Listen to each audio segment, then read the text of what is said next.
back to my channel. My name is Tania. You can find me online as VolverVintage. I'm a part-time reseller. I sell vintage and a few modern brands sites like eBay, Etsy, Poshmark, Depop. Today is my February what sold video. I'm going to go over each and every sale I made in the month of February. If I'm looking down, it's because I have my computer, my notes, and I will go into a half screen of everything that sold in the month of February.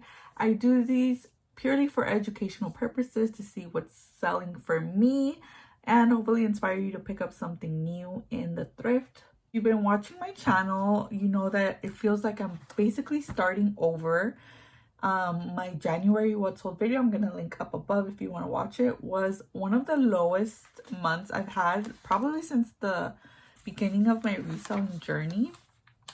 But February was much better. I did participate in Becky Park's listing challenge in February. I set a goal for myself of 150 listings. I did come up short. I ended the month with 80 new listings. Well, somewhat new listings. Some of them were new and some of them were items that I relisted in my closet. But overall, 80 listings, which is way better than the 40 that I did in January. I'm keeping the momentum going and challenging myself to keep going at least with 50 new listings each month. So far, I've seen a really positive effect in my Poshmark closet. Mercari woke up for me, Depop woke up for me, and eBay woke up for me. So I'll go ahead and get straight into the sales. So around the month of February, and again, I'm a very part-time reseller. If anything, I'm like the bare minimum reseller. I do the bare minimum. And these are the sales that I made. So altogether, I made a total of 19 sales. I'm going to start off with Poshmark. On Poshmark, I had 10 sales in the month of February. And the first one was these blue by Betsy Johnson kitten heels. I sold these for $10. I purchased them for myself and I just didn't like how they looked. Ended up listing them, priced them down all the way to $10 and somebody bought them outright. Next is Jones New York signature dress, sold for $10. On February 11th, I sold this 3-piece set of candle holders. They were by the brand HomeCo. They sold for $25. I think I got these at Goodwill for like $5. So I was excited that they finally sold. Then this sale happened in the middle of the Super Bowl Sunday football game. I remember closet clear out, so I sent out an offer. This buyer accidentally purchased it full price, so they canceled it immediately after. And then finally I reached out to the buyer. This was all during the game. I think it was the second quarter. I was like, hey, I'm resending you the offer. I see you accidentally purchased it for full price. Resending the offer if you're still interested. They immediately accepted and messaged me back. Said, thank you so much. This Yellowstone, Montana National Park t-shirt. This one was brand new. I got the shirt for $1. Ended up selling for $10. This was also during Super Bowl Sunday on the 12th. This Westland giftware little wiener dog. It said to a long and healthy life, and he was dressed up as a doctor. This was in my death pile, so this was one of the items that I listed during my listing challenge, and it sold for $28, which was my full asking price. And on the 15th is vintage Motorola Razr flip phone. I sold it for $16 only because it was in not working condition. I did have another Razr cell phone that sold a few months ago and I did test it and it didn't turn on, so I just listed it as is condition. Does not power on, prop only, and somebody purchased it for $60. Somebody sent me an offer. I listed it for $20. Somebody sent me an offer for $16 and I accepted. And on the 17th, this LL Bean fleece quarter zip jacket. I priced it down to $11. Somebody went ahead and purchased it outright. This Wu-Tang t-shirt sold for $4. They just purchased this outright. I was actually was going to delist this item, and I was planning to do like a bleach tie-dye effect on it, but somebody ended up buying it for $4, so I just went ahead and let it go. I ended up just breaking even because my earnings were $1.05, so I just basically made my dollar back on this t-shirt. Then on the 22nd, this Free People pink crew neck t-shirt sold for $20. Sold for $20. I paid $5 for it, so I made about $11 profit on that. My last sale for the month of February on Poshmark was this vintage Betty Boop t-shirt. This one was really stained. I remember I washed it like 3 times and it had like some armpit stains that I just couldn't get rid of. So I didn't price it too high. Somebody sent me an offer for $9 and I went ahead and accepted it. So those were my 10 sales on Poshmark for a total of $143 in sales. Moving on to eBay, I did have 5 sales this month, which was one more than I did last month. My first sale on eBay was Peanuts Coach and Peanuts Snoopy wristlet. I listed this one for $25 only because it was damaged. So there was a hole next to the zipper. I made sure to note that and sold it as is. If you can find one of these, the comps for these are really high. I've seen sold up to $100 just for the little wristlet. This one, again, I sold for $25 because it was damaged.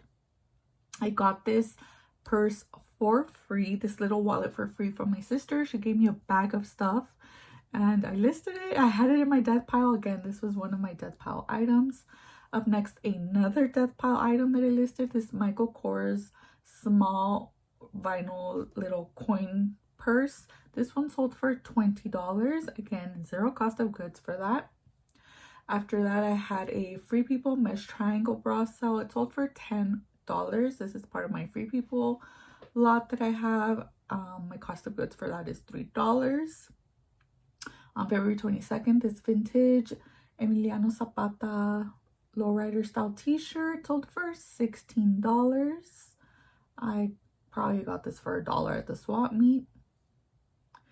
And then my last sale on eBay was this Michael Kors Jet Set wristlet clutch. This clutch had sold 2 times before on Poshmark, one in my Posh shows, which the buyer canceled. The second time there was like a payment issue. Finally, it sold over on eBay for $36. So then moving on to Mercari. Mercari woke up for me and I had 3 sales over on Mercari this month. So my first sale on Mercari was this vintage Southwestern wool vest, sold for $21. And on February 20th, this Juicy Couture charm bracelet sold for $12. And then finally on the 26th, this REI Co-op t-shirt sold for $16. So those were my 3 sales on Mercari. And to end the month, I had 1 sale over on Depop. I think this is my first Depop sale of the year. And Nintendo Super Mario Brothers beanie. But I actually ended up losing money on this because I listed it for $9.99 with free shipping. I ended up running a sale on Depop for President's Day weekend. I got an email saying, oh, run a discount. So I ran a 50% off sale on Depop. Somebody ended up buying it, and then with the shipping, honestly, I made like 25-cent profit. I actually ended up losing those 25 cents once I did calculated my cost of goods and the shipping and the fees. I ended up negative 25 cents.